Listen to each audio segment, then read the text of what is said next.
So today we're doing a little certification refresher. There is so much information that we could cover, and I wanted to make it kind of pick and choose the most relevant information that we need to cover right now. So here's a little roadmap of where we're going. I want to thank you for spending time with me today because I know you have many other things competing for your attention right now, especially with the holidays and end of year activities.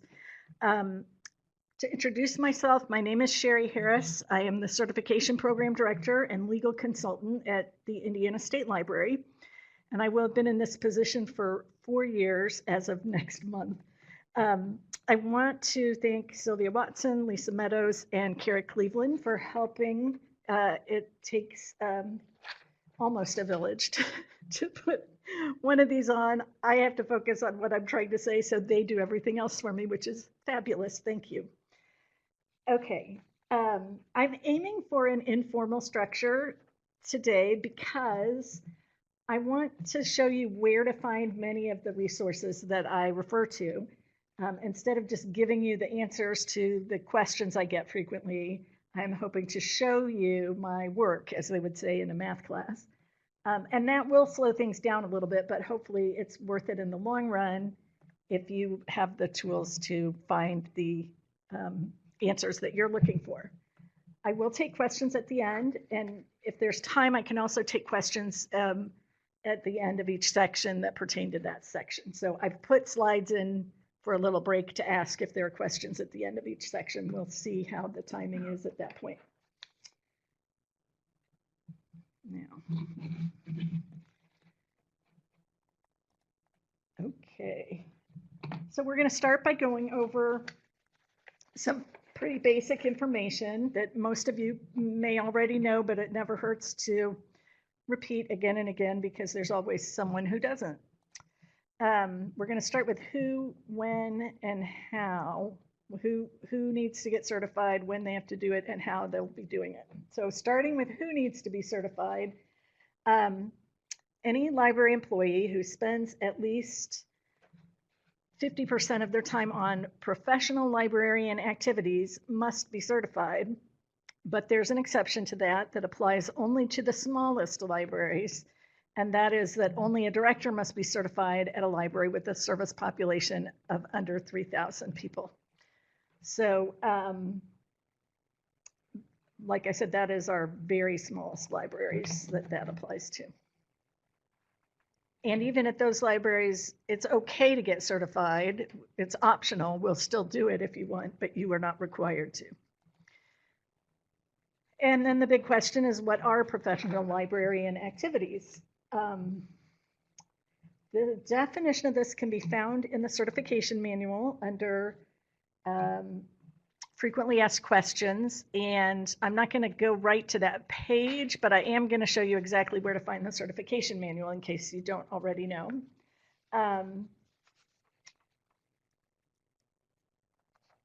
Examples include cataloging, copy cataloging, collection development, reader's advisory, children's services, teen services, adult services. We do not require certification for archivists, clerical staff, bookkeepers, clerks, pages, HR, IT, or PR. But now I'm going to go back and say that clerks and pages, when we say we don't require certification for them, that's a little bit of an oversimplification because there's not one universal definition of what a clerk or a page does.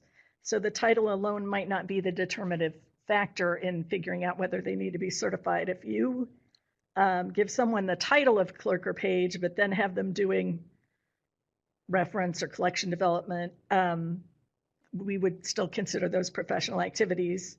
And if it takes up half of their time or more, we would require certification. So because of that, our application asks for 3 separate pieces of information that people sometimes confuse with each other. We ask for a job title, a job description, and a job classification. I'm going to go on and talk and show those parts of the application while I talk about them a little bit. But before I do, I want to mention that it's not unreasonable to ask, where does programming fall on this spectrum? And I would say that I think of programming as a hybrid. It depends which activities related to programming a person is doing. So planning and delivering programming are professional librarian activities and should count towards determining that 50% of professional activities. But promoting or taking reservations or setting up or tearing down a program are not professional librarian activities, and those could be done by someone who is not certified without any concerns about whether they're engaging in a professional librarian activity. So that's my thought on professional librarian activities.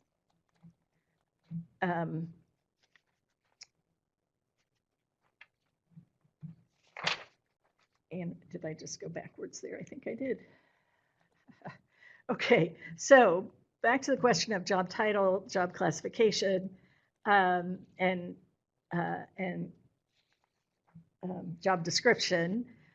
We want to know this on the application because we're trying to figure out, on balance, are your activities mostly professional librarian activities, or are they more clerical or doing something else that doesn't require certification? For job classification, there are 3 job classifications, only 3, director, branch and department head, and professional assistant. And anyone with those job classifications needs to be certified, and everyone who is not a director or a branch or department head is a professional assistant.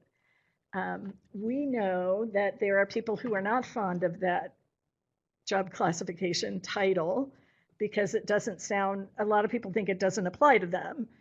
People with a library science degree aren't sure that the term assistant applies to them because they think of themselves, rightly so, as librarians. And people without a master's degree aren't sure that the term professional applies to them, that if they are not a professional librarian, if they haven't been to school. So if it helps, you can think of it as professional librarian and professional assistant for that category, or just that everyone who is, if you're not a director, a branch or department head, you are by default a professional assistant. And then the third piece of that is the job description, where we ask what your job duties are. So one little note about that. When we're asking for job classification, we're talking about for purposes of certification. And sometimes people may have a job classification for purposes of pay scale or seniority or benefits or something like that. But if those are different, we want the job classification that you have for purposes of certification. So sometimes people will insist that they have a job title that, or a job classification that doesn't quite match up with what we think it would be. And sometimes it's because we're wrong. I tell people sometimes, if they say, if they put their job title as children's librarian, and then they put that they're a department head, I'm liable to say that, excuse me, that, there's maybe a difference between a children's librarian or the children's librarian, and the children's librarian might be the department head. But if you're one of a number of children's librarians, probably you're not the department head. So that's a little bit of my thinking on that. Here is the top part of our application. And I finally have just figured out how to circle things and put arrows in. So you'll see I do a lot of that today because I was pretty excited about my discovery. I've been wanting to know how to do this for a long time. So I have circled here job classification. And you see the 3 choices there. So that's how that shows up on the application form. And in a moment, I'm going to go down to the bottom of the application form and show you the other parts of the sort of triangle that we just set up of job title, classification, and description. Before we move on, I want to point out right under last name, it says email address. And while we're here, I just want to say, I will email you. I will email you, not often, but for significant reasons. To acknowledge maybe getting your application, or to ask questions about your application that I'm not sure about, or to point out or to send you back the application if you forgot to sign it. So that is my primary means of communication with you. And because of that, I'm going to ask that you please provide on your application an address, an email address that you check regularly and that my emails can get to or get through. Either add me to your address book or check your spam filter, and my email address is going to come up on the last screen where I've given my contact information. But this is sometimes an issue where people will put down an email address and then not use it, and then I really don't have a way necessarily to reach them. So it's very helpful if you anticipate that I am planning to probably at some point or another send you an email in relationship to your certification. I promise not to send you spam. I don't even have time to process all the email I should process, so you don't have to worry about that. Okay, one other piece about job classification. Sometimes people want to pick the highest job classification they could have given their certification. My recommendation is that you not try and put an aspirational job classification, but put your actual job classification down. And if that changes, if you are promoted to a different position that requires a different classification, just let us know, because we can change that without requiring a new application or a new fee. So that's easy enough to do, and that's a helpful way to make sure that we're current on the information we have in our system.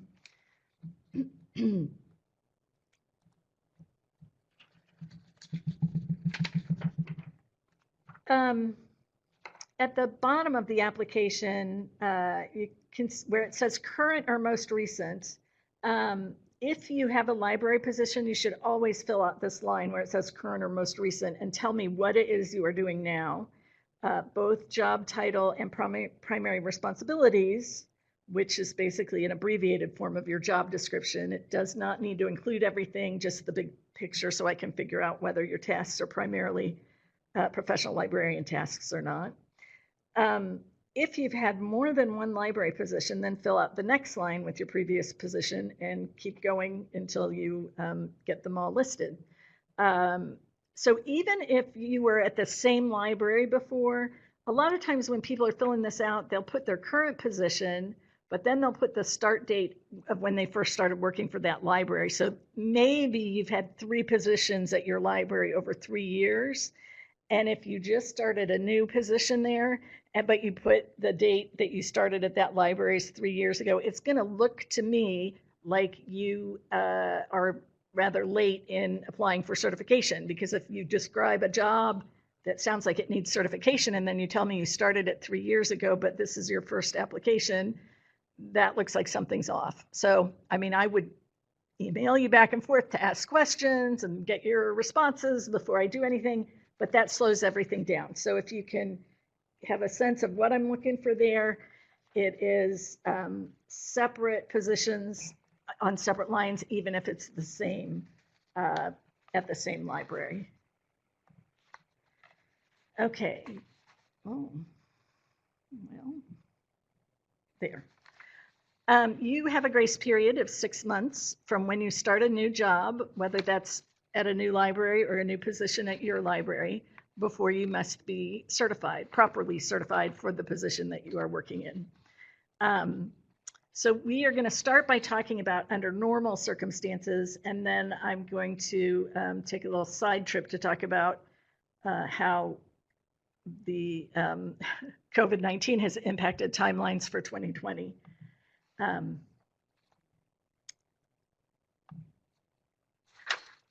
Okay. So when you start a position that requires certification, there is a 6-month grace period during which you aren't required to be certified. If you meet the qualifications for certification, you would apply for a 5-year certificate, and that grace period is optional. I can grant you your certificate as long as you meet the qualifications. I don't have to wait 6 months. However, if you don't yet meet the qualifications, then you would be applying for a temporary permit. And for the first temporary permit, I do have to wait and hold your application until you are getting ready to start on the 7th month of your new position.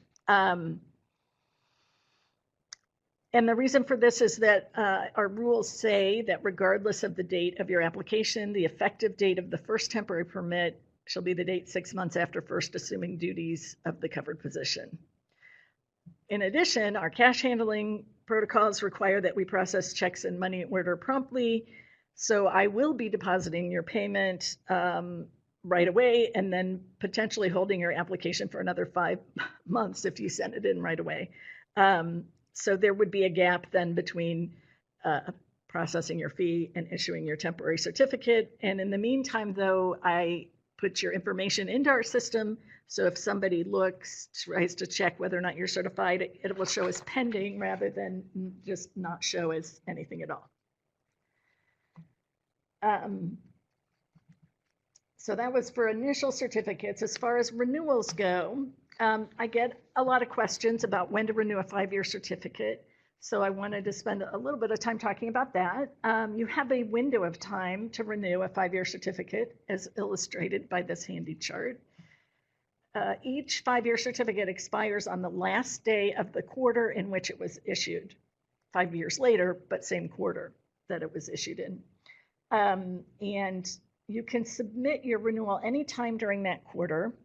The sweet spot is 2 weeks into the quarter through 2 weeks before the end of the quarter. And the reason I say that primarily is that if you wait until the end of the month, at the end of the quarter, you won't have allowed time for the mail to get to me or for me to process the application before, and so your application is likely to, or your certificate is likely to expire in the meantime. So if you don't want it to expire, which hopefully you would be in that camp of trying to maintain it consistently, then you would want to renew it before your certificate expires. Also, we don't do early renewals, and if you submit it early, we will hold on to your application until the correct quarter.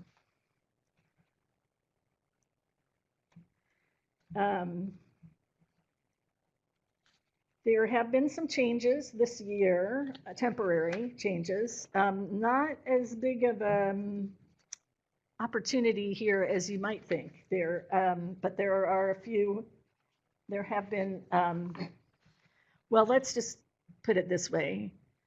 We're not, as a rule, we don't charge for late renewals or late applications. We don't charge extra. We don't have a fee for late renewals or late applications. So we don't have a penalty. We do like to see everyone stay current. So I'm in a position of sort of straddling the line of sounding stern, like you better get it in, but not really having a lot of teeth to back that up with. So that's how I handle it, by trying to sound stern, even though there are penalties for failing to certify, but in general, they're not financial penalties against an individual. Also, in particular this year, generally, if there are certification problems, that's considered part of a library's standards, whether or not they're meeting standards. And this year, I have been advised that I think we're going to go pretty easy on the standards this year because there have been so many reasons that they can't be met due to COVID-19 and stay-at-home orders and all of that. Okay, so now specifically about certification dates and how they are impacted. The governor issued a couple of orders that automatically extended the renewal dates for all certificates and permits. And I've tried to depict that in this chart. Now, the way the orders read talked about the expiration date of a certificate or a permit issued by a state agency was automatically extended until, and there were 3 different dates, but the last one was June 30th. No, I'm sorry. Yes, the last one was June 30th. If it would otherwise expire during the public health emergency, and that's PHE is what I'm, the abbreviation I'm using there for public health emergency. So it sounds like anyone whose certificate or permit expires during the public health emergency gets an extension. But in fact, because the last date on that extension was June 30th of 2020, in order for that extension to apply, because of the quarterly renewal periods for people with 5-year certificates, if your usual deadline was March 31st, you had until June 30th to complete that certification process renewal. And similarly, for people who had 1-year certificates that expired this summer or this year during the pandemic, during the public health emergency, the expiration date of those permits, that will apply to permits that expired between March 6th, when the public health emergency was first declared, and June 30th. Because even though it sort of says it would apply to anyone whose permit expires during the public health emergency, it only extends the date to June 30th. So it doesn't make sense to try and apply that to anyone whose expiration was after June 30th. So also, the expiration date of a renewed permit does not shift the renewed permits. Okay, the expiration date of a renewed permit does not shift. So if your permit expired on March 6th, but you had until June 30th to renew it under this automatic extension, your new permit that maybe was renewed on June 30th still is going to expire on March 6th of the following year. And because of that,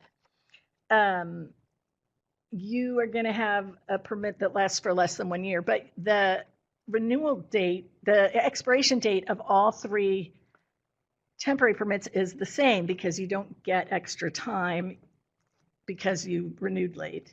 So, and I know this is all a little bit complicated, and if anyone wants to talk to me about it, I mean, hopefully this is clear enough to explain, but it's kind of new information maybe. We've had it posted on our website, but to tell the truth, it took me preparing for this webinar to really go back and look at each of those orders and what they said and how they impacted everything, and come up with a way of trying to explain that. So anyway, for people who have 5-year certificates that were delayed, we're not that concerned, because you still have a good 4.5 to 5 years to earn all your LEUs. But for people who had just a 1-year permit, and a chunk of that time was spent delayed renewal, then we don't want to penalize you.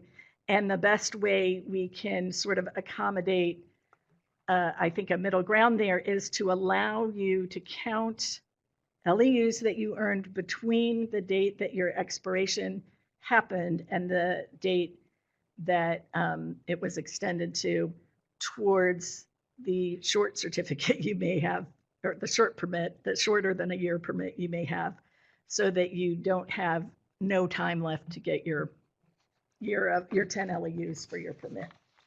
Okay, was that any clearer than mud? I hope so.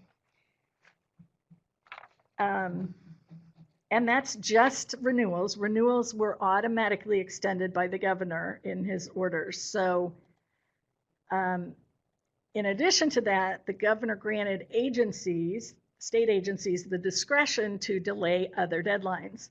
So when you file your first certification, 5-year certificate, when you apply for your first 5-year certificate, or you apply for your first temporary permit, there's not an expiration date to delay because you don't have it yet.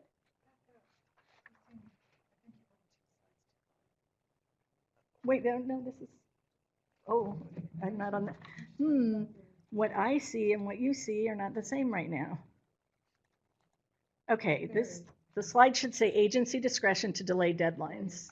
Okay, it was showing on my screen, but maybe not yours. Okay, so for your first application, there is no expiration deadline because you don't have a permit yet. So it didn't fall under the category of that previous slide of automatically extended expiration dates.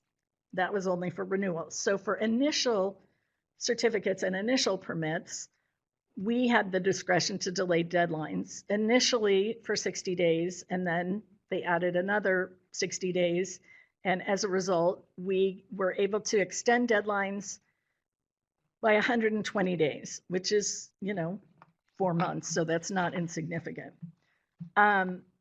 So then to look at who is impacted by that on an initial 5-year certificate, I sort of backed up to when you would need to have started your position, so in order that 6 months later would fall during the public health emergency, and then and that would have been your usual deadline, and then 4 months after that is the new deadline. So I've just listed out the deadlines for the beginning and the end of that public health emergency period, and right now the current order on the public health emergency is through December 31st. I have December 30th because when I go into my program that adds days and months, every time I did it, it came out December 30th or January 1. It never came out December 31st. So anyway, also because we have the discretion to delay those deadlines, I think that even though the governor could extend and likely will extend the public health emergency beyond December 31st, I think that in order to, just keep things going, and because things are not quite as difficult to accomplish now as they were, when we were under a stay-at-home order, that probably we will use our discretion to conclude the extension after December 31st. Okay, so basically, if you want to know who is affected, the initial 5-year certificate or initial temporary permit, the dates affected. If they started the position between September 19th of 2019 and June 30th, 2020, and that's the same for either a 5-year certificate or an initial temporary permit, because they both are allowed a 6-month grace period before they have to get that first permit. Then those are the hire-on dates that would lead to deadlines during the public health emergency. And the order that gave us authorization to delay these deadlines took effect on March 19th. So that's why the beginning of that period of the usual deadline is March 19th instead of March 6th, which is when the first emergency order took effect. Okay. Also, then the bottom line is we added that extra 120 days to people who received a notice of random audit, that they normally would have 2 months to respond, and we gave them an extra 4 months, so they had 6 months altogether. However, I don't think anyone has taken advantage of that. I think everyone has managed to send in their LEUs for random audits on time, so we're good there. Anyway, if there is a theme today that may be starting to emerge here, it is that it's important to pay attention to distinctions between how a new certificate or permit works and how a renewal works, because they are handled differently. Now, I'm probably pretty far behind on my idea of what my timing was going to be. But moving ahead, to find information on our website, this is where I'm kind of giving you the keys so that you can drive the car yourself.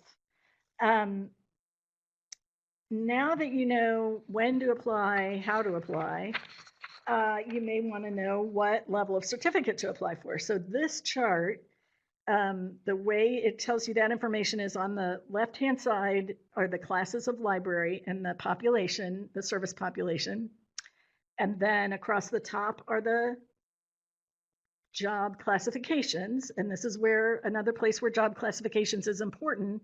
Your job classification determines what level of certificate you need. And if you cross your library class and population with the job classification, you'll find out what the minimum certification requirement is for that position in that library. We always will accept a higher level of certification, and that's fine, that's great. While we ask for your actual job classification, we give you the certificate that you are capable of getting based on your experience and your credentials, rather than the one you need based on your position. Okay, now I bring this up just as, in part, as an example, because I'm going to show you where you could find that information and what it looks like on our website.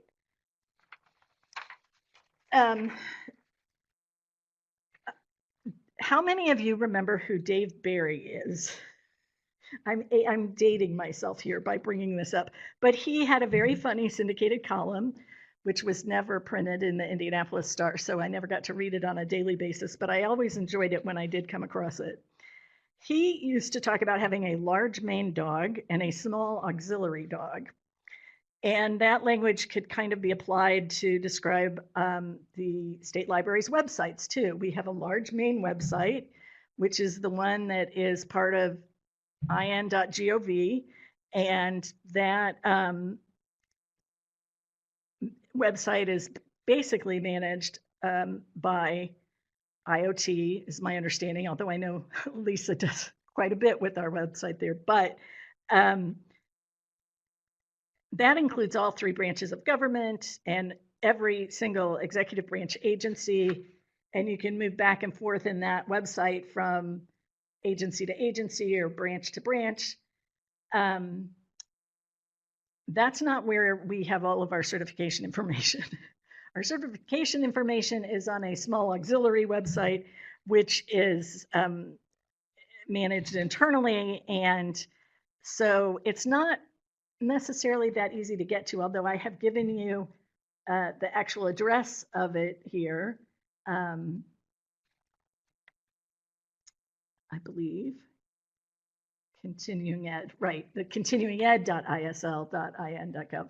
That's what we call our continuing education toolkit, and that is a website that PDO, our Office of Professional Development, and certification share and have put together all kinds of information that should be very helpful. But if you want to get there by using our large main website, you would start by clicking on, oh, and it is so small now, services for libraries, and you actually have to click on that twice. So when you click on services for libraries, it brings up another little link that says services for libraries, and when you click on that a second time, that is when you get to this menu, and I've put in a little green arrow to library certification. Several of these pages actually take you to the small auxiliary website, but library certification is the one where most of the things I'm going to talk about live. So I recommend that you bookmark our certification page or any page of our continuing education toolkit so that you can get in and out of it easily and quickly. But when you click on library certification there, that brings you to this site, and now you are in, you see that there's not a little map of Indiana in the upper left corner with the in.gov. Instead, you have a little seal of the state library and this legend across the top that says a continuing education toolkit for library professionals. And this is the certification page, the top part of the certification page. Before we look at the stuff in the middle, I want to draw your attention to the upper right-hand corner where there's a box for forms, and that dark green arrow is pointed right at application for certification. That's where you would get that. And I showed you parts of that document earlier when we were talking about the job descriptions and job classifications. Below that is the detailed summary and then the whole certification manual. The whole certification manual includes the detailed summary on as the last 2 pages of the certification manual. And this whole certification manual is about 22 pages long. So you might not want to print all that off unless you are looking at these things regularly, and then you might. And in that case, I just want to let you know that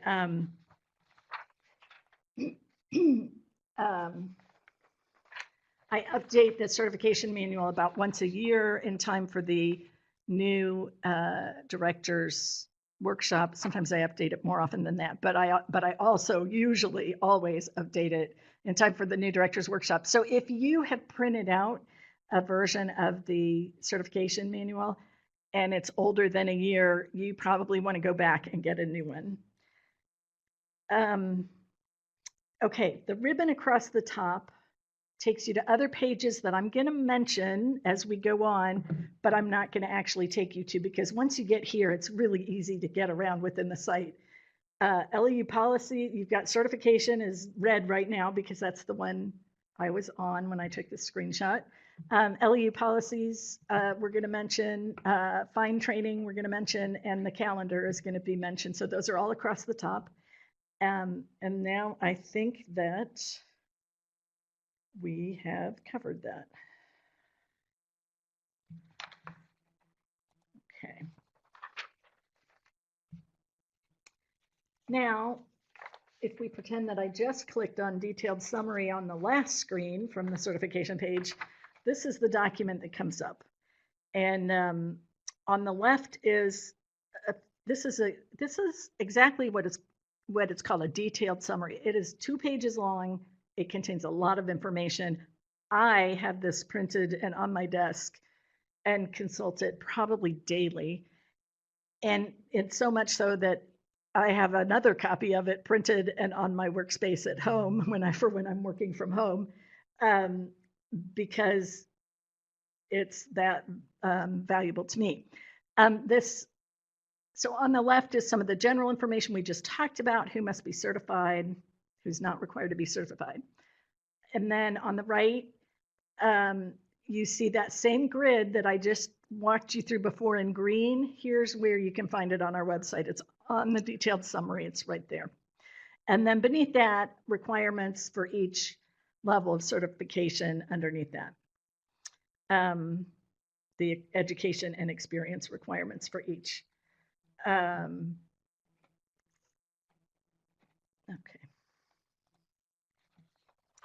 So now we're going back to the certification page, scrolling down a little further, and I want to show you what these 3 links lead to, because these are some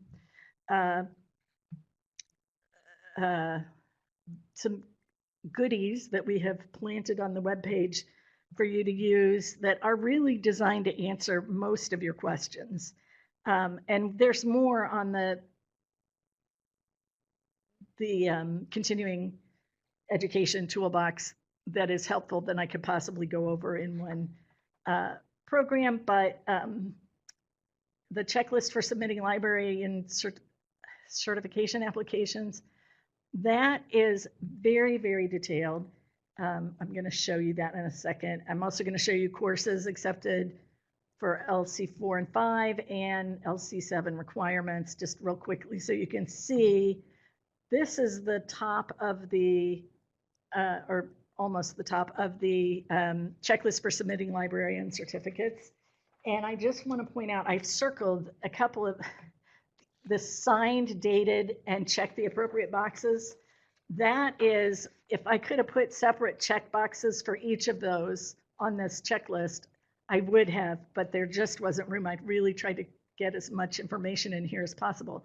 The reminders at the top are for all applications. The first layer, the first row across is temporary permits. And on the left, you have your first temporary permit, which doesn't require you to send in very much, just the application form completed and your payment. And that's it, because you don't have to already have any credentials to get a temporary permit. But your second and third temporary permits require a lot more, you to send a lot more information in. Okay.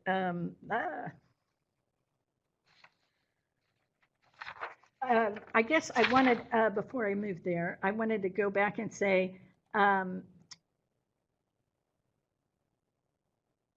okay, that's part of the bottom part of that same checklist. I wanted to just point out that every single type of application for every single type of certificate that we have, the checklist begins with a completed application form. So just because you sent one last year for your first temporary permit does not mean you don't have to send one the next year for your first renewal, or your second temporary permit.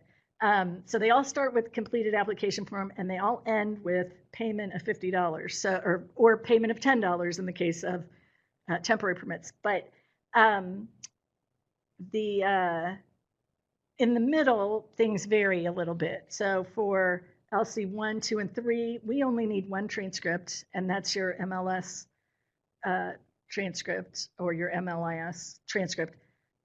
If you have already sent that to us and we have it on file, you don't need to send it again, and you're welcome to check with me before you send your stuff in. We can do that.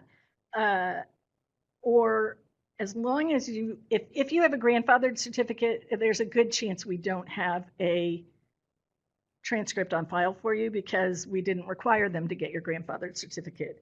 But if you have a certificate that you got by application and you have a 1, 2, or 3, that means we have already checked your credentials and we should have your transcripts on file.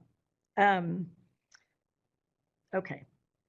And then I've just put the arrows where other transcripts are required for other certifications. And, whoa, I just accidentally,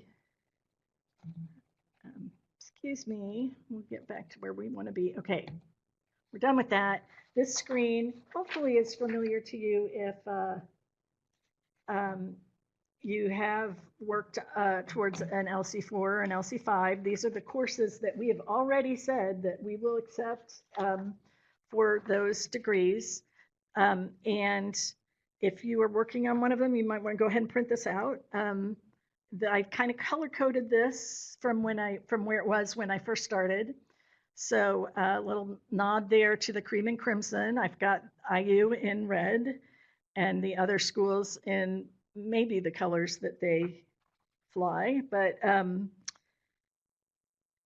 realize that you can't really use this form in this size, but it's a full page form that's available on our website, and that's what I'm trying to point on to you. So you can hop on there and print it off and use it to help you select your courses to make sure you're getting the subject matter you need on your courses.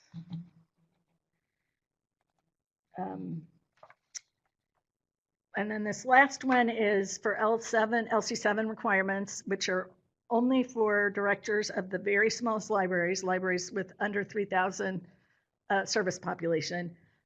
This is a couple of pages of explanation. I've updated it recently to add some new webinars to the list. This is a whole different animal than most of our other certifications. So if you need to talk through how that works, please feel free. And I'm going to speed up here because I'm not sure why I still have so far to go. Okay, I guess I'm talking slowly, more slowly than usual. When to send your transcripts, we kind of talked about this a little bit. This is also on your checklists. So definitely check out that checklist, and it breaks it down by each type of certificate. I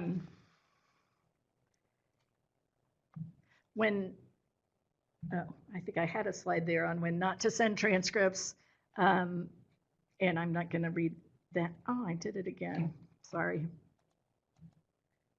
Okay, when not to send transcripts, And then transcripts must be official. And I just want to say, I put that in all capital letters, not because I'm angry and not because I'm yelling, but because I hate to tell people that the transcript they sent me won't count and they need to send me another one. I know that you're on a budget and I don't want you to pay twice for something you shouldn't have to pay twice for. And you won't have to pay twice for if you get it right the first time. I get asked probably every week if we take electronic transcripts, and particularly now, since a lot of places are only doing electronic transcripts now during the pandemic. Yes, we take electronic transcripts. They usually cost less and they're faster, and I think it's the best option all the way around. But the school must send them directly to statewide services at library.in.gov. We cannot use them if they are sent to you first and then you forward them to us.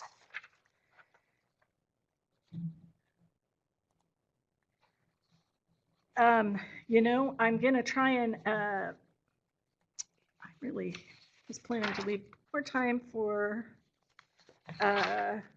questions,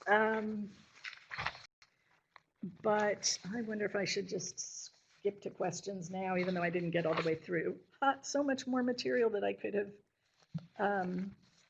talked through, but you'll have the handouts, and if you have questions on them, you can certainly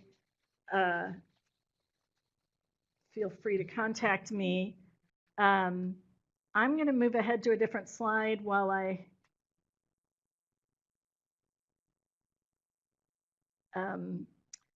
look for questions. Okay. I have a question that says, I have a temporary certificate that expires on May 1st. Do I need to send in my renewal in quarter one or quarter two?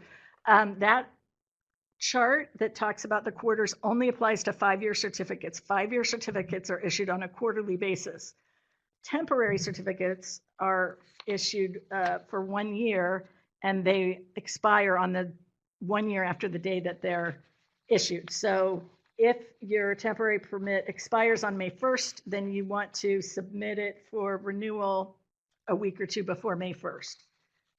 Now, if you were extended, if you mean May 1st of this past May 1st, then you were extended to June 30th.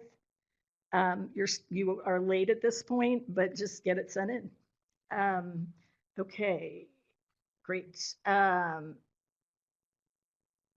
Is there a resource for downloading LEUs and keeping track of requirements? The handout that I have for you at the end of this is a handout for tracking your LEU requirements. The downloading part, I mean, you have to keep your certificates, and I recommend that you do your certificates, that you print out your certificates in hard copy, because even very technologically savvy people have computers that go on the fritz or are upgraded, and but there is a handout for that. Okay, and that is available at the end of this program. Okay, when watching a webinar, how does one know if it is an LEU or a TLEU? I actually had a mention about TLEU in here that I didn't get to, but there is a description. There's a description in our certification manual of what qualifies for TLEU. Generally, it will be computer-oriented, how to use a database or how to, access various websites. And usually there will be some participatory element of it. So you're actually, like, for example, if you are in a room with, you said a webinar, which is not the same as being in a room with other people. So never mind the room with other people. But yeah, if you're not sure, well, first check the description in the certification manual. And this year I put a box around it because people were not seeming to find that information.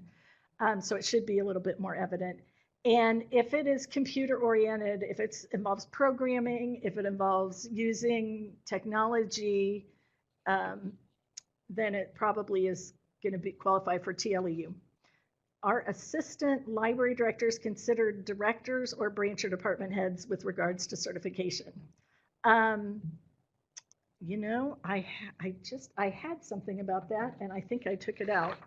But generally, an assistant director is going to be more akin to a branch or department head, not a director. Every library should only have one director, one person certified as director.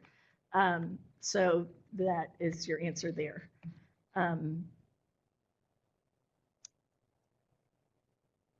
Yes, okay. So I'm seeing Donna's comment about Evansville has its own LEU tracker for staff. Some of the larger libraries have a learning management system that records your LEUs for you. And what I want to say about that is that can be helpful, and that can be a good cover page to organize your LEUs around. That does not replace sending in your certificates. If you are either renewing a temporary permit, or if you are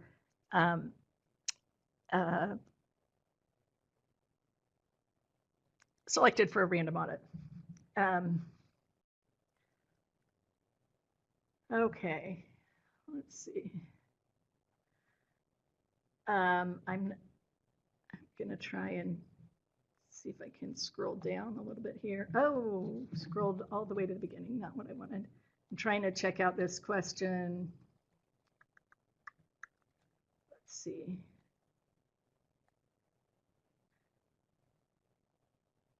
My LC2 expires 9/30/2021. I plan to start a new job in a new position with a different library before it expires. Do I wait until the correct quarter to renew, or do I renew ahead of time when I begin the new position? You do not need to renew because of a new position unless that new position requires a different level of certification than the level you currently have. We do ask you to send me an email, and it's best to do it by email so I have it in writing and I can print it out and stick it in your file to document it. With your previous position and your new position, and a handful of other pieces of information. If any of your contact information has changed, usually if you change jobs, at least your phone number and your unless you give us your cell number, usually your work phone number is going to change and your email address is going to change, but also it may involve a move of house too. So any change in contact information we want, and then I will check to see if your new position requires a different level of certification, and if it does, and if it requires a different level of job classification. So as an LC2, you are already at the level of, the only job you would not be appropriately certified for already would be if it was director of a large library, which requires an LC1 of a Class A library. So you don't need to submit a new application. You do need to provide updated information to us, and then I will get back to you if I see anything, if I have questions, or if I see anything else that needs to change.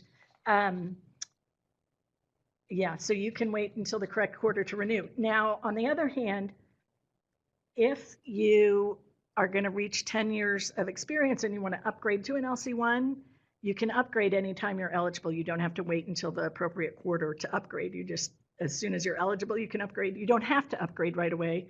You can do that in another way. Okay. It looks like the questions are slowing down a little bit, and I want to be mindful of everyone's time. I know I had so much more that I was hoping to talk about. Are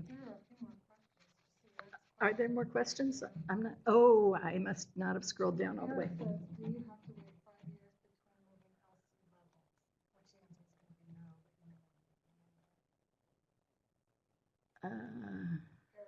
Do you have to wait 5 years between moving LC levels? Which answer is going to be no? Do you have to wait 5 years between moving between LC levels? No. You cannot renew early, meaning renew for this exact same certificate. That you have to do in the appropriate quarter, or if you send it to us early, I'll hold it until the appropriate quarter. But you can upgrade at any time that you qualify. When listing previous positions at different libraries, should I include part-time positions?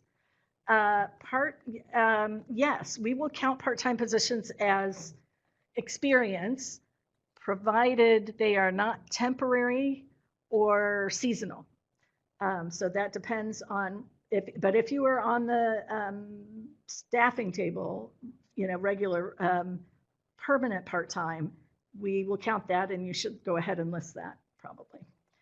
For the temporary permit renewal, do you need to send in the physical copies of the LEU certificates, or would a PDF copy of the certificates work?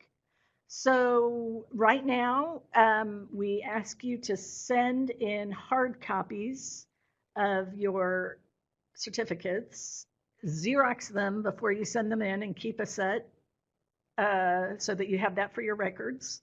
But you should send that with your hard copy of your application and your payment. A lot of people are trying to just email their applications to me now and maybe email their LEU certificates. And really, we are headed in that direction very soon, but we're not quite there yet. And since you have to pay, it's great if you can keep your application, your payment, and your 10 LEU certificates that are needed for renewal together, because that helps me match everything up.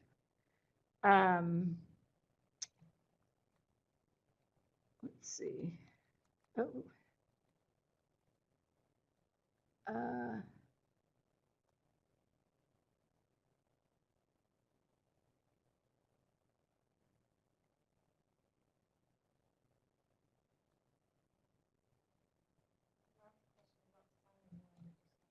Okay.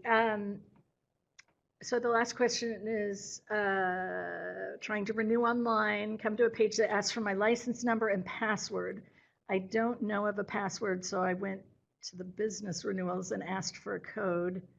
I think I might be lost in the wrong place. Okay, Ricky, if you don't mind just sending me an email, there's actually a new, the Professional Licensing Agency has added something to their online process, which is that they now want everyone to get a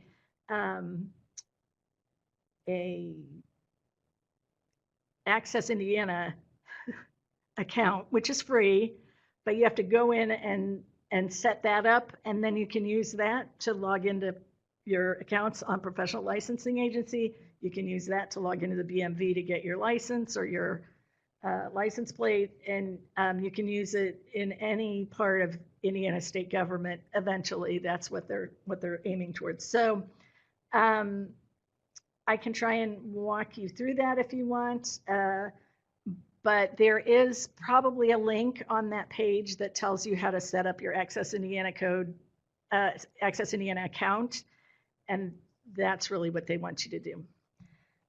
But also, I guess this would be a good time to mention, do not ever put in your social security number or your birth date when you're trying to pull up your record, because we don't collect that information and you won't come up with a match. And you probably don't want to be sending that information out if you don't have to anyway. So that's a little tip about that. Okay. I think that's it for right now. And I am going to